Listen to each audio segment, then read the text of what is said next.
Wherever you are in the world, welcome to Bales and Buzzers.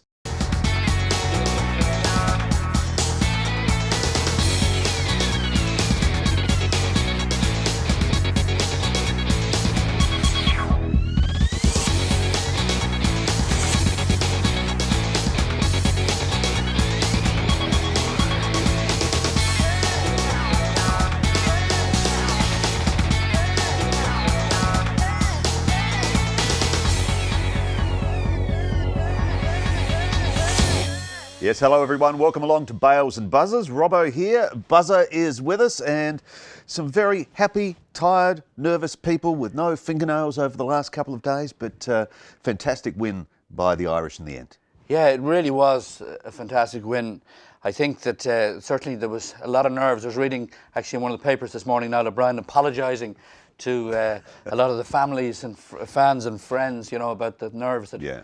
But it really was a fantastic win, you know, and I think who would have said back in 2007 when we beat Pakistan that we'd be sitting with 3 wins out of 4 in the 2015 World Cup, and I know there were people who were saying it, and it's certainly starting to materialise. It is indeed. Yeah. We'll talk about the permutations sort of going forward now, the what-ifs in a sec, but we will be talking to John Mooney, who'll be joining us from Australia very shortly, and we'll be talking about that catch.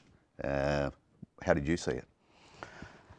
Well, I've always believed, you know, I mean, it's a very difficult one to call, but I mean, it's in the book, it's a catch, and the umpire, at the end of the day, the officials, was a catch. Yeah, that's right. If they say it is, it is. So, all right, let's talk about where we go now. Of course, India, and then our path to the quarterfinals. How do you sort of see it panning out, and what are the permutations? Well, I mean, I think destiny is in our hands. I mean, we've India and Pakistan coming up, obviously in Napier tomorrow night, which is going to be a very interesting game, and then Pakistan next weekend. But it's come down to showdown now. But I mean, it's not as if we've one game, we've 2 games. And I know while people are talking about the game next weekend against Pakistan, but I mean, the confidence in the Irish camp is very strong. And, you know, there's a lot of people saying you never know what could happen tomorrow night, you know.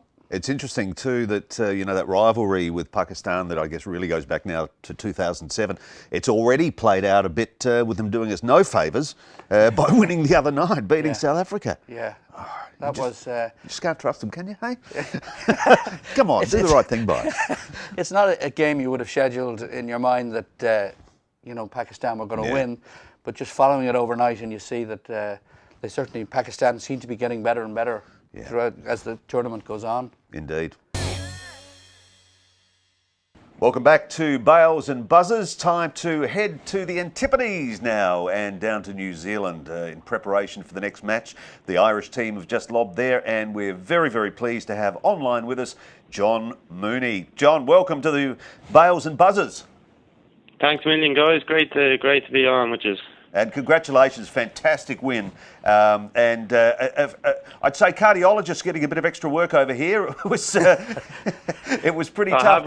I have read a quote from Kyle McCallan saying Irish games should come with a health warning, and he's probably right. I think he is, definitely. That's us watching it on TV. What about being out there? I don't think there's any better place to be than being out there, really, because you're in kind of control of what you can do, you know. I hate sitting around watching myself. I'm a very nervous watcher, so to be out there and to get the opportunity with ball in hand or whatever it is that you can do, I think it's much easier when you're on the park, if I'm being honest. Yeah, and we got very close to at the very end there in the last couple of overs. Certainly, there was a lot of health warnings going on here, John, here in Ireland. And I mean, just talk us through the last couple of overs and particularly the catch. Yeah, well, the last couple of overs I'll start with. You know, Cusey was fantastic, and Pawdy came up to myself and Cusey, and I had 1 over. Cusey had 2, and he asked us, you know, what did we think about splitting them up? And it was a good idea because it stopped the batters from being able to, I suppose, predict what was going to come at them and not settle. Cusey bowled a fantastic 40, would have been 44 fourth, maybe, 40. not, or 46. Yeah. I bowled 48 and he bowls 50. And I think we had simple game plans just to keep it full and straight, and we did that. They had to hit to the big boundary against the wind, so it was really just trying to execute our skills. Kevy obviously got it a bit wrong, and the batter's entitled to do that. He was able to clip a 6 to the short side as well, which really brought them close into it, and they gave it a great shot, but we just held our nerve. And to get back to the catch, well, I haven't seen it back yet. I just remember the ball going up. I had a look to see where I was beside the line. I got as close to the line as I possibly could and judged the flight of the ball, perfectly, and didn't really leave any room for margin or stuff like that, and I was surprised that it went to the third umpire myself, because when I looked down on the ground, I wasn't touching the what seems to be an ever-growing boundary line, but I wasn't. I was confident that I wasn't anywhere near it, and it is being brought into question. But from my eyes, from where I was, and I had the best seat in the house, I didn't touch the rope. Mm-hmm. Well, look, at the end of the day, whether you think you did or not doesn't really matter, because it went to the third umpire, and that's why we brought all this technology into cricket to take margins for error out of the game. And look, it was just a sensational catch, and certainly held your nerve there. It was great, Johnny, wasn't it? It was one of the best catches I've seen in many a year. Absolutely fantastic. Well, we practice that stuff all the time. We do a lot of that stuff, getting really close to the rope, being aware of your surroundings, and it's no fluke that me and Porterfield are in those key positions come the end of the games, because we're probably the best two executors of them skills. And Porterfield, my catch was good, but that last catch, Porterfield covered some serious ground to make that, and when once I seen it going up and it was in his general direction, I knew that was game, set and match, so to speak. Yeah, he doesn't put many down, William Porterfield, there's no doubt about that. It was an incredible catch, and again, well done on a fantastic performance. And John, talk us through a little bit.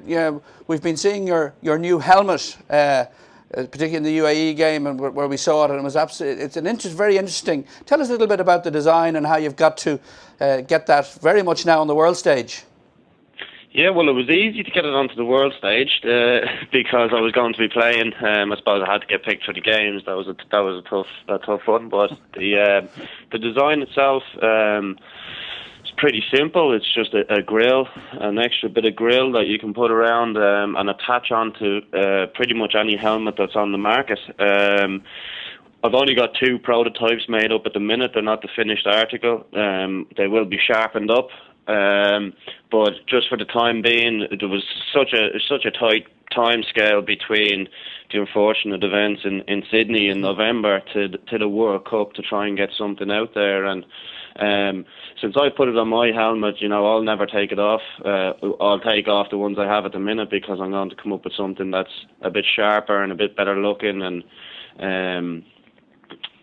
I don't think I can add to the protection of it. Really, I think it's a solid bit of protection, and the feedback I've got from everybody. Apparently, I think Sangakkara had one on today in his game, which Missouri have brought out as well. So it just goes to show that the players are going to use these things, and I want to try and bring out a product that I can get on the market relatively cheap, which can protect people playing the game, and hopefully I can do that in the next couple of months.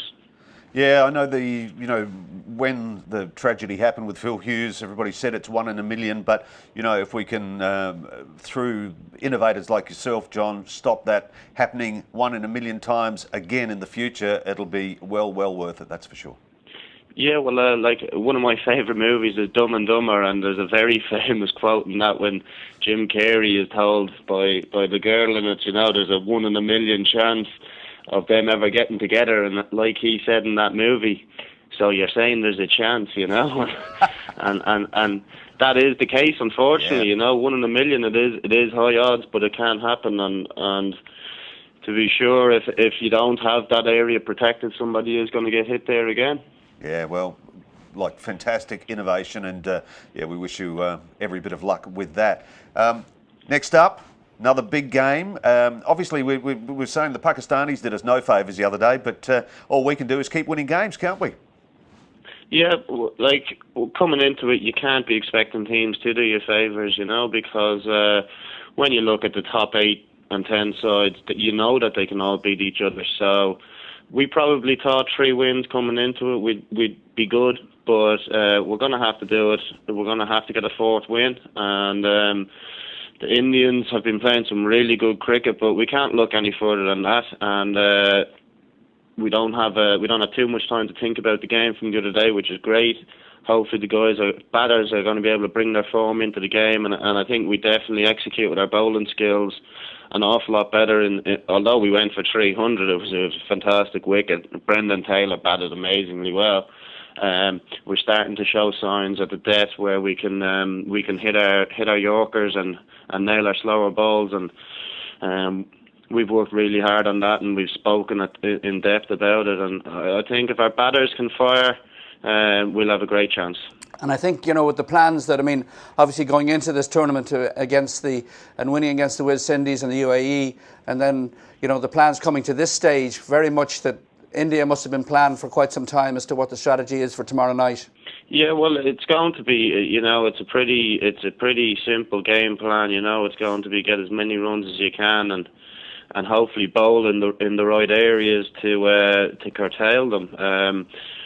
We haven't really looked at their players because you can only just go by the game that's coming up, and you can't look too far ahead. But we've watched a lot of cricket over the last month here, and the ICC have put on a fantastic show. And even when the guys are out batting, they nearly do the work for you by showing the areas that they're strong and the areas that they're not strong while you're watching the television. It's been fantastic coverage, and we'll have plans for all their players, and hopefully we can execute them. And the Indians are a fantastic side. We're not going to deny that, but we can definitely take them on and hopefully get that magic 2 points and get us into the quarterfinals.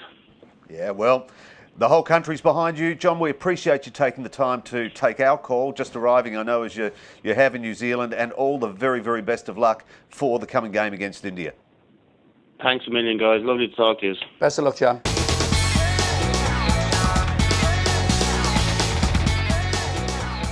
Yes, welcome back to Bales and Buzzers. Johnny, tweets, what do you got for us?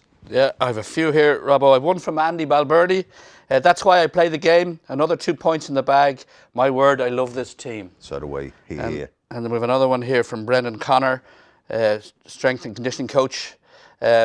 Serious battle from the boys last night. Brilliant to get across the line. Doesn't happen by coincidence, though. That's a very interesting one. That is a very interesting one as well. And finally, I have one here from the Irish captain, William Porterfield, who says, thanks for all the messages. Really appreciate it. Done to Hamilton now. Exactly. Couldn't have put it better myself. Fantastic. Well, listen, that's it. Another show and a big few days coming up. If you want to contact us, at The Slog Sweep is our Twitter handle. You can also go to sweep.com or go to Facebook as well, which is facebook.com/The Slog Sweep. So, big few days coming up, Johnny. Yeah, very interesting few days, and I think for people who've been watching the game, who are already up nearly every night during the Irish game, I think Monday night is going to be huge, and there'll certainly be great interest. And obviously, if it is a showdown next week, it's going to be a very interesting few days. Indeed. And thanks to our very good friends at currencyfair.com for their support as well. We really do appreciate that. If you need to transfer money overseas or into Ireland, they are the people to see. Currencyfair.com and that very special offer, Johnny. Yes, so if you go to the site and you type in Slog Sweep, you get your first trade for free. You do. Thanks again for joining us, and we'll see you next time.